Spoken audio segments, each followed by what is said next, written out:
Howdy Mai, welcome to Real Talent Tips and Tales podcast, based in New Zealand and celebrating the diverse international film community behind many of the films and television shows that we've loved over the years. This is a spin-off from my book, The Real Deal Real Talent Tips and Tales. Both focus on supporting students and anyone interested in joining the screen industry by sharing career journeys, practical advice, behind-the-scenes stories, and lessons learned from people working across film and television. Today, we're interviewing Kelly Hemenway, who is a graphic designer who worked on the live action version of Moana and much more. Kelly, thank you for joining us from the US today. Where are you hailing from? Los Angeles. Los Angeles, sunny Los Angeles. It's Yes, freezing very here at the sunny moment. today. Oh, Well, sounds I'm so terrible. excited to be interviewing you today. Kelly is a longtime friend of mine with over 30 years of industry experience. She has worked as a graphic designer, art director, and lead scenic artist on a vast array of film and television projects. Working on films such as the new live action version of Moana, Guardian of the Galaxy's Volume 3, Bullet Train, Mr.Cormen, The Suicide Squad, Once Upon a Time in Hollywood, Justice League, Now You See Me, 21 Jump Street, Looper, the Nanny Diaries, and A Simple Plan, and much, much more. Yikes. Makes me Yes, I sound know. old. That's just part of it, right? She is, and she has shared several Art Director Guild Excellence in Production Design honors, including a win for Once Upon a Time in Hollywood and nominations for Bullet Train and Guardians of the Galaxy 3. Kelly, I'm always curious about how people got into what they do in the industry. The journeys are so varied. What is your beginning as you see it? Um, Does that make sense? How'd you get yes. started, girl? How do you start working in film? Well, by not intending to. I Yeah, never right. intended to work in film. I was a painter in art school, and I happened to do my first film in Kansas City. And I moved to Kansas City because I fell in love, and I moved there and had miscellaneous jobs learning how to use power tools, do house painting. I mean, I was in my 20s, so I did everything. I did all kinds of work that I could do. Right. And then a friend of mine called me and said, "Hey, quit your job at that candlestick factory and come over here and work for my friend at a prop house." And Oh, I fun. said, "Oh my God, yes, I can't take it anymore." I was just like drilling holes all day long. And then I moved to the router and I was routing all day Wow, long. It wow. was like really difficult, but it made me unafraid of power tools. So I will give it that. Yeah, But yeah, I bet. then I started working at a prop house, and we were kind of the only gig in town. So we got all the commercials and any film that came into town, a lot of Hallmark movies. And the very first one that I happened to work on was a film with um, Joanne Woodward and Paul Newman. And it Wow. was a Merchant Ivory production. And it was so amazing. I worked as a assistant in special effects. So we did rain towers and wind. I wore a swimsuit all day and Wow. overalls. And we did leaves from the roof and we made bushes shake. I mean, it was so much fun. I Yeah, I thought I bet. want to do this forever. Plus, I got to know James Ivory and Ismail Merchant, and I, in particular, um, I felt like we were close because he would invite me, to parties, and I felt very connected and special. Yeah, part of the And film family right away. yeah, and it was different back then because like Joanne Woodward also, I mean, I sat with her. We took goofy pictures with our hats. I had like my baby swimsuit hat, that I turned into a hat as like a turban. You know me. I Yeah, mean, yeah. I wore kind of ridiculous outfits, and she was wearing a period hat with a giant feather, and she said, "Don't we look so cute in our goofy hats?" Yeah. And it was just like, and I met Paul Newman too. I mean, it was just like you don't do that anymore. And these were legends, and this was my Mm-hmm. first. Mm-hmm. What a So great start, huh? it was pretty. Ismail told me later because I was like, please, I think he was doing a room with a view after that, or he was or Maurice in London. And I Uh-huh. was like, I really want to come. And he was like, you're too sweet for this business. Get out. Really? Oh my gosh. I was That's like, what do so you funny. mean? It's not true. Plus, they would never take me to, overseas. It's just not that type of thing. But um, anyway, that's how I started, That's so was cool. with a bang for sure. Yep. That sounds awesome. And I feel very fortunate to have joined your journey a bit early on in your career as well. When you were Yes, doing scenic yes, painting, yep, you were the charge yes. scenic artist on a lot of stuff. In fact, I believe it was you that first hired me to work on a film. I was working as a freelancer for Apropos Studios in Minneapolis. I think we might have met there. I can't remember. I can't Um, remember which place we met, but yeah, might have been somewhere apropos. around the connections on all these people painting. Yeah. I pulled up some photos of us working on Naked Man here. Gosh, we worked like so many crazy hours. It was like such Oh, a I introduction for me. That know. was my introduction to film. But Yeah. but gosh, we sure did have fun, eh?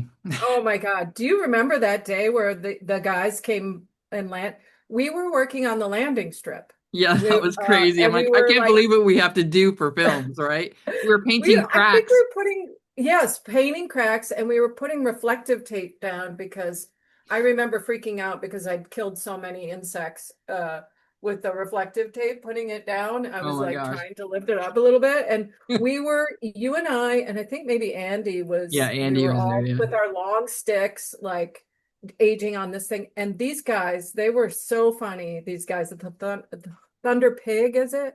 It Yeah, was yeah. like they came and they totally what do you call it when they come in, they fake land and they scared the crap out of us and Oh yeah, I forgot about that. we It's ran a off it's a the real runway. plane, yeah. Oh my God. And then they came in and landed and they were so amazing. I Yeah, mean, yeah. that's me and you in the plane. They let us get in there and just Yeah. see it all and talk to That was us. pretty awesome. I remember we were Yeah. there like at the crack of dawn. We had to get there Yeah. so early in order to accomplish Yeah. this mission. Literally. It But was it was always crazy like that. it was. And then other times where we had to make bird poop or, Well, that's I this mean, next picture that I'm sharing. Well, one, I think we just lost our minds because we were sleep deprived and laughing our brains off because we would I work was like, trying to remember where in the world that photo, I mean, I why did I know, put isn't it this great? on I'm my face? sure I would I have don't wrote that know. on your face too. I don't know Yeah, what the heck we thought. We must have thought I it don't was know. so hilarious. But I'm cracking up so bad I could barely focus on the right because it was my introduction to making something look cruddy. And you Yeah. were like, yeah, Oh, yeah, you yeah. just gotta slime this up. It was like these grates that I was like making look cruddy. And I don't know why, for some reason to me, I was just like, you do what? This is what we're doing in film. And it's funny that years later, that is like my favorite thing to do is to create a history for an object. Like it's one Yeah. of my strengths. And it started here. Like Yeah. it was just so fun to get amongst it, I think. I think about that a lot because it's like I also am impacted by that experience in many ways, but I often think when I'm designing things, it's like graphic acting or like Yeah. paint acting. You're like really getting into the role of what it is to be bird poop or rust or, Yeah, yeah. it's Yeah, I like know. I love it's thinking about that stuff. incredibly engaging and Yeah. also just hilarious, Yeah, really. yeah. No, I still really enjoy it. I enjoy teaching Oh, I people how to love do this that. picture. Oh Yeah. my God. Yep. So I talk about this in the book a lot. In fact, people that are interviewed in my book, The Real Deal, Real Talent Tips and Tales, a lot of people talk about the most enjoyable thing about working in films is the crew camaraderie. And I certainly think that we found that in our history, didn't we? Yeah, Like we just were definitely. like thick as Yeah, thieves and we're yeah, both March babies and we became yeah. really great friends. All those crazy hours you worked together laughing and Oh, also yeah, problem solving and enduring some hardships along the way. You really just yeah. make these cool bonds, eh? Well, and you're so incredibly talented. I mean, Oh, thank you. no, I mean, like a team of people who have all these different strengths and Yeah. have so much talent and also have so much to give to each other in Hmm. terms of friendship, in terms of like getting through. so many times we had to be like, we're gonna have to push through. I mean, I remember times we worked Christmas Eve, you Yeah. know, and it's just like you have to push through without a bathroom, without a break, without, all this stuff. And then you end up just having a great time with your friends and getting through it. It's what it's about, really. Yeah, I think so too. Yeah. I think around this time in your life, when looking at this picture, is when you started to upskill doing graphic design, which would lead to what you do now, huh? I remember you working like tremendous hours. You'd be Yeah. working on a film, and in the evenings, you would be doing classes and stuff Yeah. to Yeah. upskill. Actually, I also did, I had a studio downtown St. Paul and I had like 1,200 square feet where I built a frame to make backdrops as well. Hmm. Uh, and I had Target was one of my big clients and they did the circulars back in the day when you get mailed these circulars of specials at Target. Yeah, yeah. I did the backdrops and they were a really good client of mine. And Hmm. and it was like in 1 week, I called them up. I was like, you haven't ordered any this week. Because they would always order like, I don't know, five, six, at least a week. And Hmm. I'd paint them and then, it was like good money. And Hmm. they said, well, we don't need it anymore. We started to use Photoshop and we're What? just changing the color of of your drops and making our own backdrops. We don't need to order anymore. And I Huh. thought to myself, I am in trouble. Yeah. What is this Photoshop you speak of? Yeah, And right. so, You know? seriously, Yeah, overnight, no. I decided I better enroll and learn how to use it Hmm. because painting might be over for me. Hmm. And so I rolled at night and I still kept all my jobs and I failed all my classes at the community college, learning how to use Photoshop, Illustrator, Introduction to Computers, typography, all that stuff. But I only failed because I wasn't really there to get A's. I was there to get information. Right. And you had a lot I of other had stuff you were juggling I too. had so much work. I was even doing pitch design for BBDO in New York at that time. So Mhm. I would say to my teacher, I have to be gone this week because I'm going to design something in New York. And he wasn't so nice about it. And I just thought, I'll accept a D, but can I keep coming? You Hmm. know, can I Hmm. keep learning and can I keep coming? And that when I was done with that, I got my first show, Joe Somebody, I think it was called, with my friend Bradford doing graphics. And then Hmm. it just snowballed. Seriously, just snowballed. Because Right. having the background as a painter, as a scenic artist, as an artist, all Hmm. of those things fed into that work so heavily. Yeah, So yeah, that's really cool. I found yeah, that in my life too. It's like all these things that you wouldn't think about along the way. yeah. You end up building this basket. We call it a kete here in New Zealand. And you build this What do you kete of call it? skills. Kete? A Yeah. kete, yeah, a basket of skills for you to sort of draw on in your future, you know? Yeah. So It's so beautifully now said. you have an impressive list of production you've worked on as a graphic artist. We're looking at some stuff here. We talked about exploring two different projects to highlight the role of graphic design in filmmaking. One set that our movie that we'll be looking at is completely fictional. It's Guardian of the Galaxies Volume 3, and the other Oh, is deeply rooted in tradition and Polynesian culture, which is Moana. opposites. Total opposites, yeah. I was hoping you could shed some light on the graphic design side of the film work through these two examples. I don't think most people realize just how many creative departments and visual elements have to come together to tell a story effectively. When graphic artists and the wider art department do their jobs well, the work feels so natural that audiences often don't even notice it, which is perhaps the greatest compliment, but it also means the contribution isn't always recognized.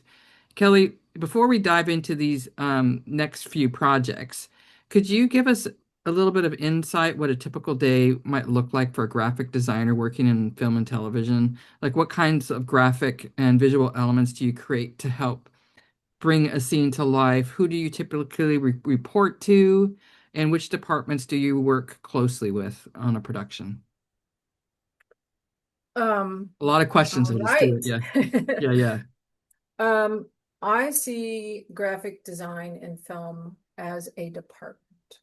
And Hmm. sometimes it's a department of one, and sometimes it's a department of three, or four, or six. The reason I see it this way is because graphic design serves all departments. Hmm. I serve set deck, Hmm. I serve props, I serve construction, I serve post, I Hmm. serve visual effects, I serve sometimes things the camera might need. So Hmm. there's a lot of departments. A typical day is more like the typical structure of it is I am usually the lead, so I look at the overall picture and break down the script into uh, things I need to do. Hmm. And when I have those things I need to do, I also look at the schedule. And who I report to is the designer. Hmm. The production designer is the person that guides the look of all the work I do. Hmm. And the supervising art director is the person I report to for my daily kind of check-in, make Hmm. sure I'm on schedule, fielding any time issues I might have, too much work, need extra help, need extra hours, Right. kind of the nuts and bolts of the things. And Hmm. then usually I work with another graphic designer. The example I'd like to put out here is the Guardians of the Galaxy sign on the left of your example. Hmm. Zach Fannin and I were working on this project to start with. He designed that sign. He Hmm. went on to be an art director. So I took over the practicality of making that sign, Hmm. of putting the neon lines. I picked up his work where it left off, and then it went to construction. Then it went to the neon guy, you see. And Yeah. then the picture on your right, the example of work we would do for this, all the railing, all those neons, and Hmm. there's multiple other signage that is done to support whatever the kind of place it is. That ended up being a restaurant at the top, so you can see a little green neon. And Mary Schreiner was a person who had not done many films yet, was young in her career. She joined me as the graphics team, and Zach went on as an art director. So we worked daily Hmm. to delegate what projects she would do, what projects I would do, in order to create kind of a cohesive workflow. So every day we start with a meeting, and then we look at what work we have in front of us. We'll Hmm. do design work based on the overall design look that our designer wants. And then we have the supervising art director and the designer kind of walk through and check in with us and look at our board of our designs and give us kind of not this, but that, Hmm. bigger, smaller, this color, not. And then we continue with the process. Right. Those neons you're seeing on the right, I probably did I don't know, about 12 to 20 versions of that. Mm. And that was a language that was not fully developed. So we developed it out. I can't even remember what that says. It's a hotel sign. Yeah, yeah, yeah. But anyway, I hope I answered your question as best No, as I you did. could. I think it's interesting Nice. because there's a whole creative pipeline, Yes. and that's what you were explaining. And then Yeah. after you might give something to the art director would then give that to the craftsmen that are making the signs Yes. and kind of so on and so forth. So yeah, it's All the art very directors, yeah, all the art directors that are under the supervising art directors kind of they get the look of what we're Mhm. doing to what they think it's ready for the designer to see. And then the Okay. designer will have the last lap, so to speak. But a Hmm. lot of times it'll take a lot of the art directors know, the scale and all the basic information that you need to create something, and they help art direct it. They do art direct it rather, to get there. And then the director sometimes. This next slide is really cool, I think, because it It shows is cool. It shows some stuff that I wouldn't typically think of when I think of a graphic designer. Like I think of signage and Mm. labels and things like that. But here we see that you've actually done surface design patterns and textures that you've created for these sets. And I think they're really cool. Can you talk a little bit about this? Yeah, that is also a hugely collaborative. These photos are very collaborative. They're Hmm. set designers, they're the designers, the art directors. Um, so many people have a hand in how this looks, and Hmm. myself, and the language itself was developed to mimic, which the language is at the top of the header there on the left, Oh, okay. the, Yeah, you don't the even shape, realize that's the a shapes. language, do you? It's a language. In Hmm. Guardians, there were so many languages. I think I created two new ones, but Hmm. there were, it's the Marvel universe. There's so many languages. And so Mary and I worked to complete all the languages. Yeah, here you go. So that these were usable languages. These were diagrams. Language is kind of my specialty. I love doing languages It's so and cool. like, Japanese, anything. I love it all. And this is formulated so that we could make a font and make it typable. And Hmm. then we also created like an italic version or a bold version, just like we have in English. You have Hmm. Helvetica bold, you have italic, you have all this stuff. Hmm. And we did that with all the Marvel languages that we were using in our film. Hmm. Orbose language on the right there. That was a new language that I developed, and we did a couple different kind of iterations of that. And that the usage is on the right there, where it was children's magnets, it was children's books, it was liquor stores, laundry mats, all kinds of stuff. And Hmm. Hmm. all these sets had signage, Hmm. especially Nowhere had so much signage.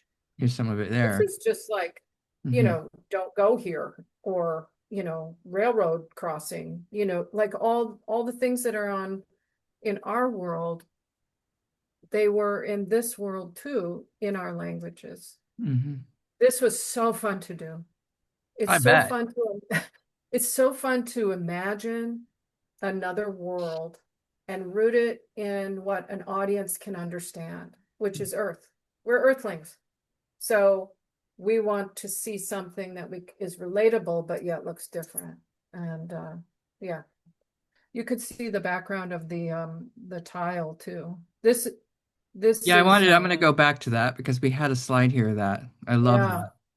That's a Oh, that beautiful was surface design. yeah. I think you could actually do this as another career option. I went to school in New York to study I textile know you surface did. design. Yeah, yeah. I wish I'd And gone with you. I know it was so fun. I didn't make a career out of it in the end because of this, that, and other thing, but I love this. When I look at it, I'm like, oh my God, that looks like so much fun. And it's so beautiful. Like I want that floor. It's Yeah. gorgeous. Oh, I have the original plaster sample they made of this, Oh, neat. because I just loved it so much. And Hmm. it's so, look at what a beautiful job the scenic artist did. I mean, Hmm.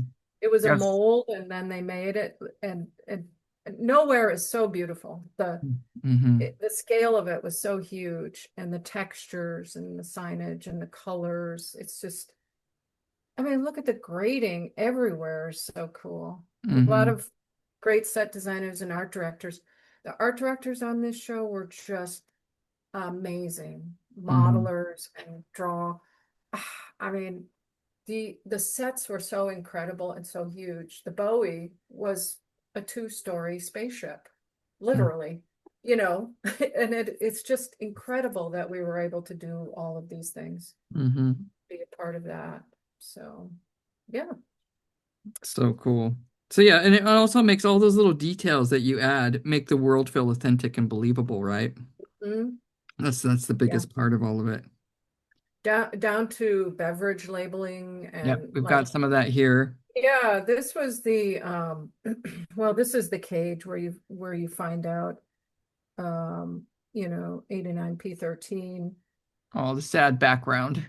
Oh, yeah, his origin, and he realizes he's a raccoon, and A lot went into this, just in the panel, in the plate, a lot of different versioning and the tattoos. I spoke earlier about taking all the languages and putting them into fonts that were usable. In part, the motivation for that was other departments. Because Hmm. other departments like hair and makeup and props and all these are making their own stuff. Then they can just type it. Hmm. So it was really important to do that. I mentioned that because this is the top of the head, the different positioning for the tattoo that was going to be Oh yeah. Oh neat. in like P13. And the beverages here were connected to the cages, and Mary did all these great designs on the bottles, you Hmm. know. Every single set, every single project, I can never say I did it alone for the most part because it's always hand in hand to Right. be honest, you know. Yeah, that's one of the appealing things I think about film, huh? Oh, it's such a relief not to have to create you don't have to create everything, you just have to create your part. And that's so you can lean into it. Hmm. I'm excited to talk to you now about the much anticipated live action Moana. The original animated film was incredibly popular here in New Zealand, so much so that New Zealand producer Chelsea Winstonley worked with Disney to produce a dubbed Maori version. And the live action cast includes New Zealand actors like Jermaine Clement and Rachel House. The story resonated deeply with many Maori and Pacifica peoples because of its cultural themes and connections to our shared Polynesian heritage. Here in Aotearoa, New Zealand, these stories, traditions, and values are woven into the fabric of our cultural identity, making Moana especially meaningful for many audiences. This film would have been a full flip-flop from the Galaxy's productions you worked on. I can tell from our brief discussion about this project that it was special for you, and it looks like fun. I can't wait to hear all about your work on those productions. Let's start with this shot. This drawing of all the characters, these are monsters. It's like a wanted poster, and they're Uh-huh. xed off because they've been captured, but Maui has not. Ah. So it's in the background painted, and this was the illustration then that I did to give to the painters who then painted it in the background there. Oh, I And see. that's a good example in general I mean, well, first I'd just like to back up and say this was an incredible experience to work on. Mm-hmm. I Mm-hmm. mean, I was listening to Tommy, the director, on a podcast the other day. There was almost 3,000 people who worked on this film. Wow. Yeah, I yeah. mean, I get chills just saying that. It's like it was a village. Mm-hmm. And Mm-hmm. the thing I'd like to say just out of the gate was that it was so amazing to work with so many different people and crafts that were not film people. They were people from uh, the Polynesian culture, the Mm-hmm. Pacific Islands, Mm-hmm. people who specialized in what they did. I just want to say that it was incredible for that reason and for my skill set as a painter, a drawer, and a lead scenic. All of my past came together for this project in a very unique way because I almost never used a computer. Oh, I it's so cool. drew almost everything that we used. I used the computer as a tool to communicate, and but for the most part, or to plot giant plots so that they could paint the sails, so they could do the inlay on whatever I needed to do, it was all hand done. There was not, I didn't print something. With that. In this slide, we're looking at Kelly in front of some of your design work from Moana. It must be tremendously satisfying to see your work move from concept to physical reality. Can you tell a little bit about these two shots we're looking at here? Yeah, actually, this was the one on the left was last fall. We were in Hawaii, and then they were coming back to the studio, to the stage to do a scene. And I was working on this cloth for Maui's cave.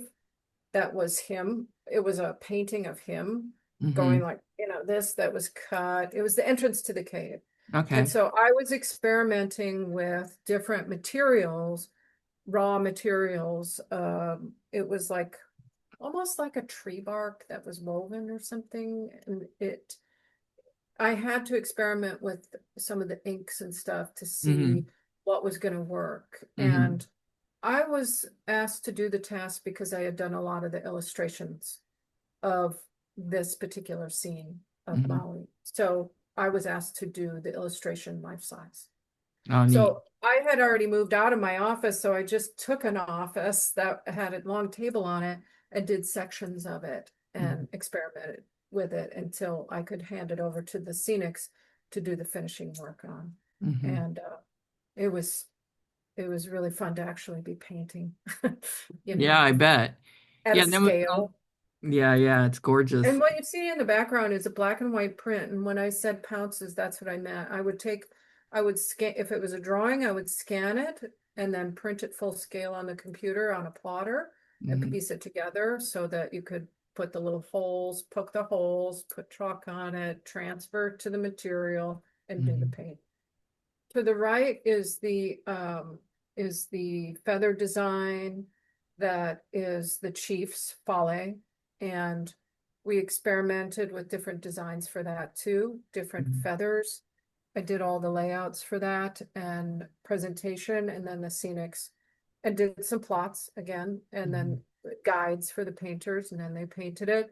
And then the set deck department applied all the feathers. Mm-hmm. So in that instance, I would show all the different types of feathers we could use, how big they were, how they would lay in the shape, you know, all of the preliminary work so that once it got to someone who would assemble it, they knew exactly what feather to use, what paint to use. And all these columns were carved by our incredible sculpting department. And I did all the layouts for the symbols. Mm-hmm. Now that was a considerable amount of work for me on Moana was there are two other graphic designers. Karen was in set decorating. Alex was also working primarily on boats and sails and some of the tattoo work.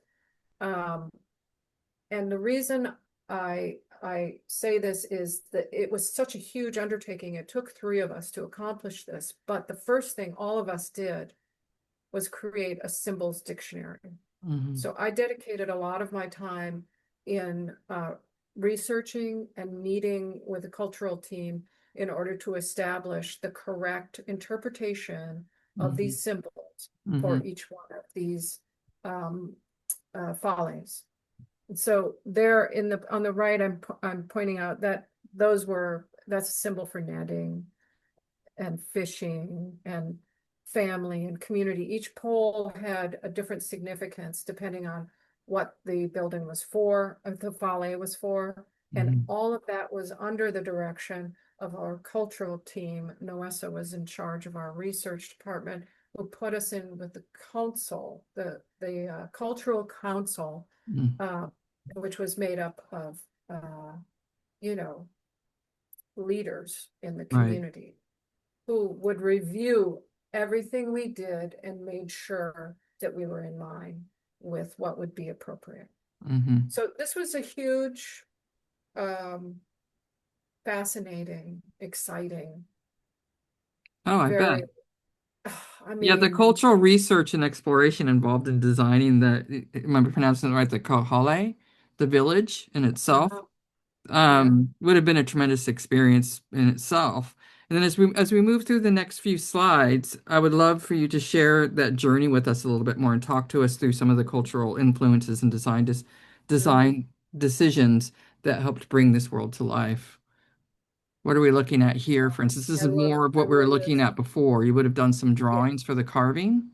Yeah, I decided just to kind of show you kind of like kind of a broad stroke of the beginning of what I did was just kind of assemble a lot of I literally made a dictionary. I made a Hmm. book Hmm. of each of these types of shapes that had been approved and how to use them with definition in order to use them in combination. Some Hmm. of them meaning family, um, you know, all the different types of trades, all the different people who specialized in different things. And this was kind of like how I went about the design process. that Hmm. where I fully would illustrate it with some dimension to help the sculptors kind of see where I saw some things going in the background, or if they were, a little more forward.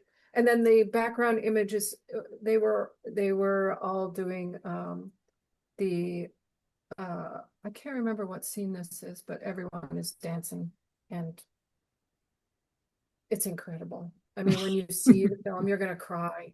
I Yeah. mean, I cried just looking at Noessa, the head of our research. She made her own little kind of documentation of all the rehearsals. Uh-huh. And she would bring it back to the office because I was in the same office as her. And we Uh-huh. would look at this and you literally I was crying.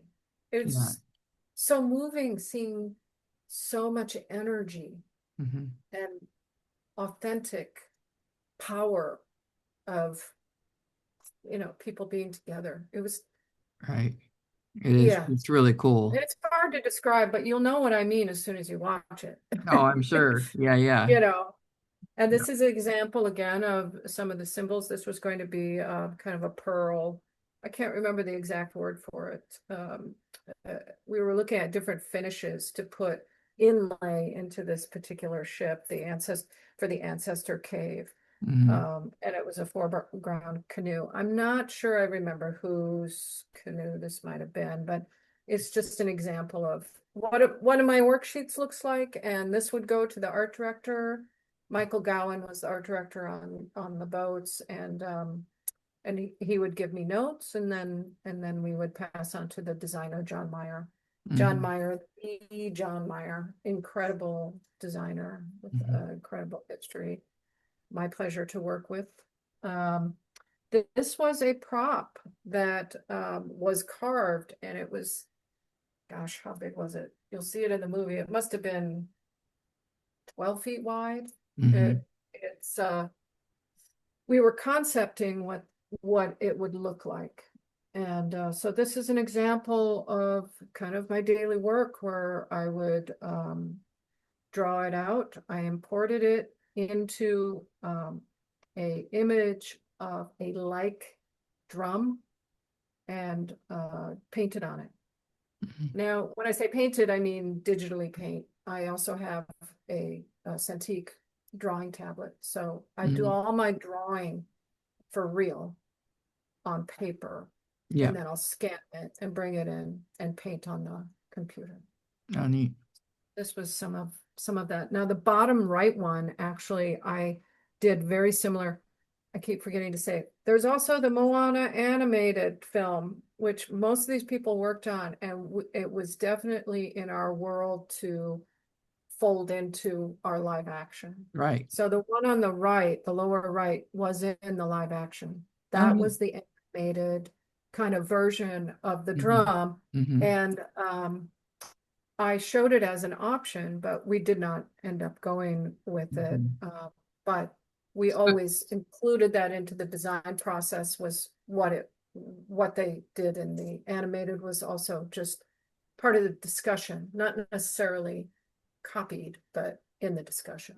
Right. But yes, all artisans, whether it was the um, construction of the falles, the wrapping of the poles, I believe it's all done by artisans. And here I know we have some more pictures coming up that Mhm. exemplify that. But here we have Yeah, some really fun artwork that you've done. it's the inner child. Yeah, yeah. Um, It's so great. the, these were for props, and they they were based on drawings I saw of children in the Polynesian culture, current contemporary Hmm. kids that start, very young. I use that as a guide of how to create these, because we have a classroom and we have children Hmm. making pictures in the movie, and I was tasked with making that. And since I am nowhere near a child, I decided to try to use my left hand and my right hand until I loosened up enough. But it was pretty easy for me to get here Oh, because funny.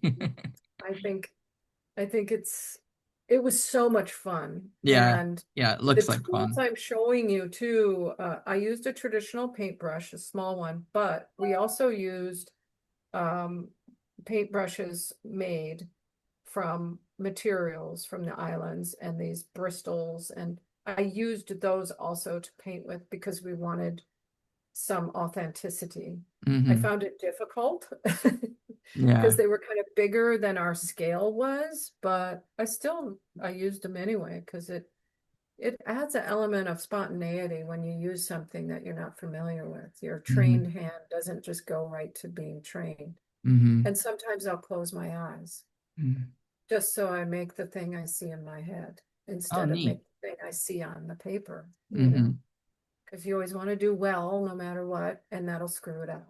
Yeah. This was this was the making of um again in this instance we ended up actually going with the original. We did a lot of iterations of designs on this, Hmm. and props made it in a lot of different materials because it had to function in a many different ways. It had to light Hmm. up, other times it did not. But you can see, I wanted to put it in here because this is an example of kind of the dictionary that I created of symbols and meaning. But you can see some of the symbols in the Heart of Tafiti. Hmm. That's so cool. And here we see Mhm. the final, right? Yeah, yeah. And that line drawing right there is what I gave to the engravers. And then they use that as a guide. Hmm. So they're the artisans that made the decisions around depth and how that would actually look. That's so cool. Start over. In New Zealand, a hei mato is a bone or greenstone carving in the shape of a highly stylized fish hook. They represent good luck and safe travel across water. I imagine the meaning is similar in Hawaii. This design for Maui's hook must have been fun to work on. Yeah, it was very fun. This was, again, I used sort of the animation, I used Disney's assets, the original drawings that Okay, were yeah. created, and we just made sketches to kind of riff off of that and then sent them in for testing on all the different hooks. It was so fun in the office. You just see all these hooks lined up against the wall, Oh, yeah. different ways to tie the bottom, different materials to use on Uh-huh. the hook, one that would light up, and different depths to carve that engraving in. And and that actually ended up being the final drawing for the engraving. So Oh, neat. So I saw this picture. Am I right in guessing that this was a welcoming ceremony of sorts? yeah, yeah. Yeah. But to tell you the truth, I didn't get out of the office very often. Hmm. So a lot of what I have to contribute is from an office. Mm. So when they were out doing I couldn't get to the welcome ceremony. Oh, And that's too bad. so I know because this location was pretty far away from my office. Okay. And so I couldn't get there, but yes, I heard all about it, and it it looks like the other photo is on stage. It So looks like a that's one that I rehearsal. shared. Yeah, that's from The Oh, yeah, Hobbit. I see, I see. Oh, Yeah, that's yeah. so cool. Yeah, so the thing that I thought was really neat is it totally brought this back for me because I found that these welcoming ceremonies, we call them pulveries here, are quite moving, and I was surprised because I mean I haven't grown up with this. And then when they Right. would have them, I literally felt myself tearing up. Yeah, There's something so powerful about it. And so Peter Jackson likes to respect the local iwis, which is the original inhabitants of the land here. And he likes to respect them and ask for a blessing, a welcoming blessing to use the land for his filmmaking. So he started this tradition here in this area. And when James Cameron came here to do Avatar, he did the same thing. So yeah, it's really nice that they get to do that, and it's taken very seriously. So it's a yeah, whole, like I said, it's a whole ceremony, and it's important yeah. to get that blessing. Yeah, And this was too. yeah, it's And I gorgeous. wasn't there, so I can't speak to it, but I know how much respect everyone had for each other on this show. Yeah, And I wish I could have been there. you're That's there in heart. You were there in Um, art. yeah, this is the set decorator, this is the supervising art director, this is our director Tommy, the prop master, like everyone's just in there together. And this would happen in the office too sometimes. I mean, I Oh, was fun. fortunate to have it to be in the middle of it a few times, and just like a parade of people coming through and everyone's sitting on the floor and learning how to do something. And this was on set when they were doing that for the, but you can clearly see in a lot of these photos how it's just so down to earth and so real, and it's not a Hmm. set. Like Hmm. this is real life, you Hmm. know, being portrayed and respected. This Hmm. is people sitting down doing this work, and it's used in the film. This was in my office. This is the set deck office. Hmm. And and that's where we would have lunch. And that's what I'm talking about. At different times, people would come in and do flowers, do weaving, I mean, it was just like, wow. You can see in the background too, there's just like samples of different materials we might use. Hmm. And there were always, multiple types of shells, what types of flowers we could use. And everything had to be used in a way that would not cause harm. Everything was carefully thought through. Yeah. Respectfully resourced and stuff. Yeah. Right, that's the right word. Thank you. Yes. I love this picture. It's so Oh, great. yeah. Yeah. Yeah, I just look at this and at first you think this is some sort of historic picture, and then you look at it a little bit deeper and you're like, oh my God, there's like a blue screen there, and there's bits of the set Yeah. on the side, and you can see, wait a minute, that's like a crew member over there.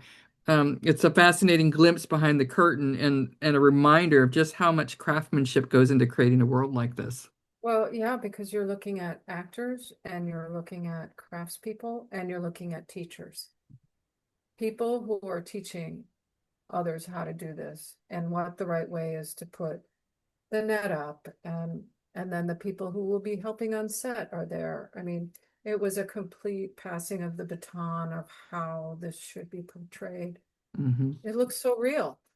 I think it's fitting that just as it takes a village to build a koale, it also takes an extraordinary village of talented people to create a film like this. Could you speak to the next couple of slides and share a little bit about how many departments and collaborations brought Moana to life? Well, all of them. Um, Construction and the sculpture department created all these boats. And then you have riggers and actors and teachers and props people. It's everyone. I mean, the people who come in and set up the blue screen, the people who come and set up the lighting. And getting these boats over here is not an easy task, Mhm. you know. I love that we And can see some of the design work that you did earlier in the boat here to the yeah, right. it's really fun though when you're on the stage and you see a boat go down the road, because they're moving it. It's kind of This the surreal, right? this particular stage is an outdoor stage, Uh-huh. and it has a blue screen on it, so it's an outdoor set. But Mhm. there's these roads, of course, that lead to it in the middle of nowhere. And on the right side is an old set I did for Blade, and it's in the 1800s. And then you're seeing this over on this side on the left. So Wow. it's Yep. That's pretty bizarre. such a treat. Here's some more good times in Oh Moana. yeah, hair and makeup. And then you have props and Looks set like it was decking. hot. You got these big And umbrellas, right? yeah, and they're teaching how to do this is the tattooing. One of our consultants was Sua, is a master tattoo artist. And So yeah, and here we have ah, some more beautiful people from your village. yes, this is our Zooms with Javi and Noe. Javi on upper right was one of our consultants. Sua was also one of our consultants. Noessa is right below, who just helped coordinate everything for us from all the councils. And our John Meyer, our designer on Moana, is in the middle. Karen is on the upper left. She was the other graphic designer. And Alex is down in the lower right, I believe. John Meyer, our art director, and our set decorator, Jan Pascal, and me in the lower right. And we would get all our questions and all what we were working on discussed in this way. And it was Hmm. so helpful. It was like a lifeline because you can imagine it's like learning a language you have no idea. Hmm. And that's what it felt like when we initially started. By the time we were halfway through, we started to feel like we could at least represent because we had such great resources to do so. Right. So, ah, Yeah. that, So, you've had an impressive career, and I know every project has its ups and downs, but do you have one that stands out as your most satisfying and enjoyable? I thought a little bit about this. I think that I think honestly that every single project has ups and downs. Hmm. And I think Hmm. a lot of that has to do with um, do you have enough time? Are you comfortable with what you're tasked to do? Are your Hmm. challenges too great? Or, you know, do you have the resources you need? So the ups and downs are really around getting yourself and the schedule and your community in sync. Hmm. When it's not, you have downs. When it's up, it's because everybody's working together. You have good communication. You have the right amount of resources. You have the right amount of skill, all that stuff. I mean, throughout the years, I have come to understand that you need a command of your craft, like any artisan, and you have to pick projects that feel good to you, that are right for you. Hmm. And sometimes you get asked to work on things that you're not so sure about. And those are ones that you can really learn so much new. Every single job I've ever had is brand new. Hmm. I can't even think of repeats. There's no repeats. Hmm. It's just, I mean, it's like Moana to Guardians to Hmm. Bullet Train to all of them are very different. So, Hmm. um, Different problems to solve, different yeah, things it's so to different. It's create. Yeah. hard to say, oh, this is a problem or this is not. I would say most of it is just has been very successful. So I was going to ask you, and I think you've already kind of answered it, but do you have any tips for navigating any tough times or even for recognizing the good moments along the way? Because I know quite often we'll be like in it, busy, tired, redoing this, redoing that, and you might not realize in the moment until later that you look back and you go, wow, that was incredible. Do you know what I'm saying? So do you have any Yes. tips for navigating both the Yeah. tough and for appreciating the good times? Yeah. Yeah. Yeah. I really do. I think that one of the biggest tips I would say to someone is don't be hard on yourself.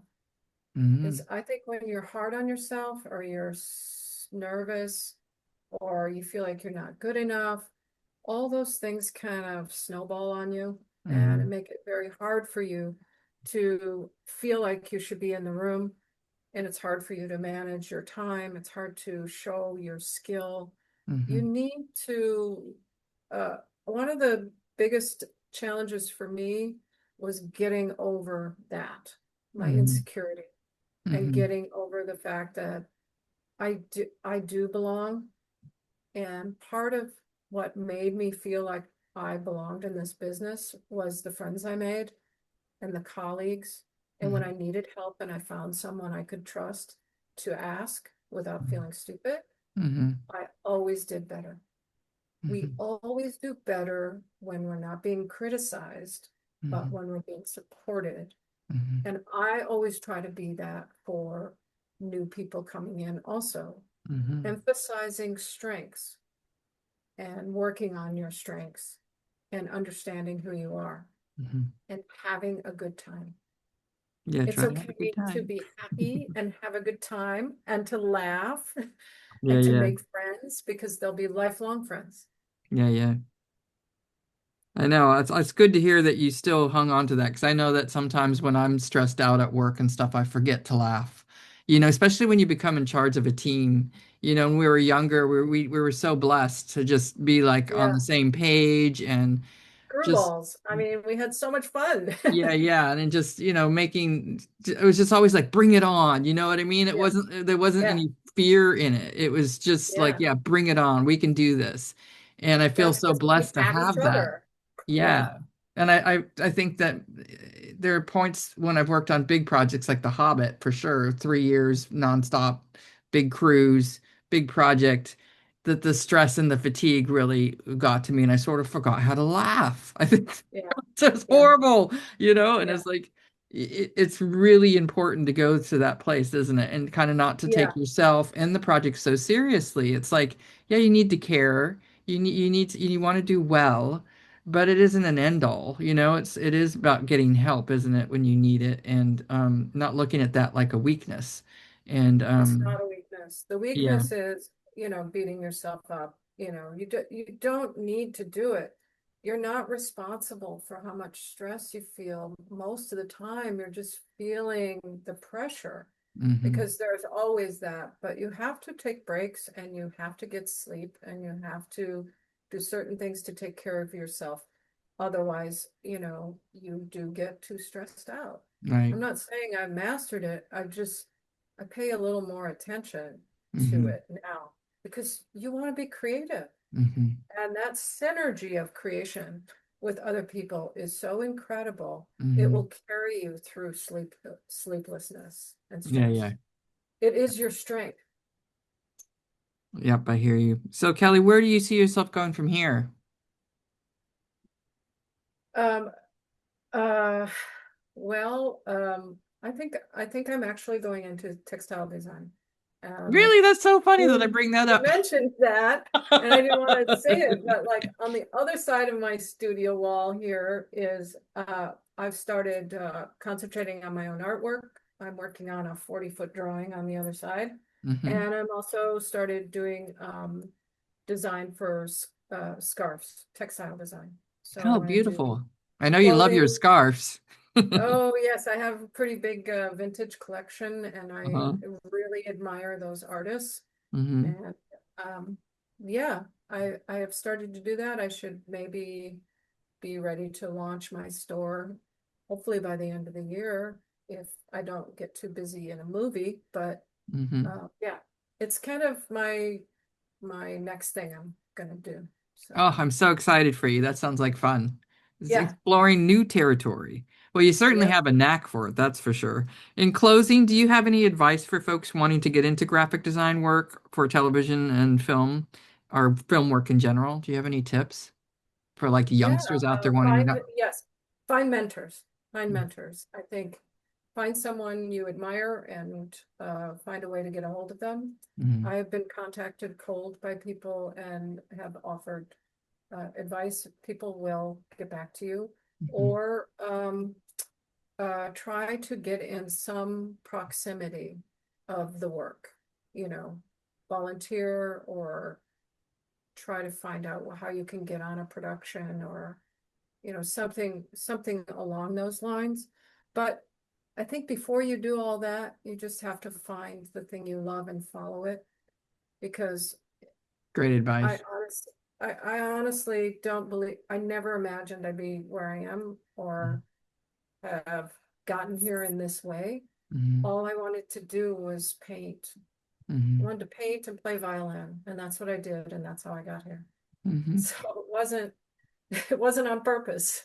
Yeah, yeah. So you're just following your passions. You follow your passion because that's what will give you the path. That's right. And it'll give you the strength to get through those tougher times, probably too, that we were talking about. Yes. Well, you can check out Kelly's extensive film and television credits in the Independent Movie Database. Thank you, K. Ray, for sharing with us today. It was great to catch up with you and to learn so much about you and your role in film.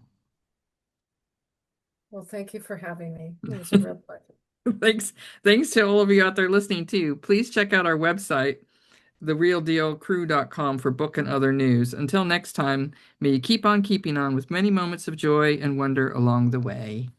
See you later. Bye.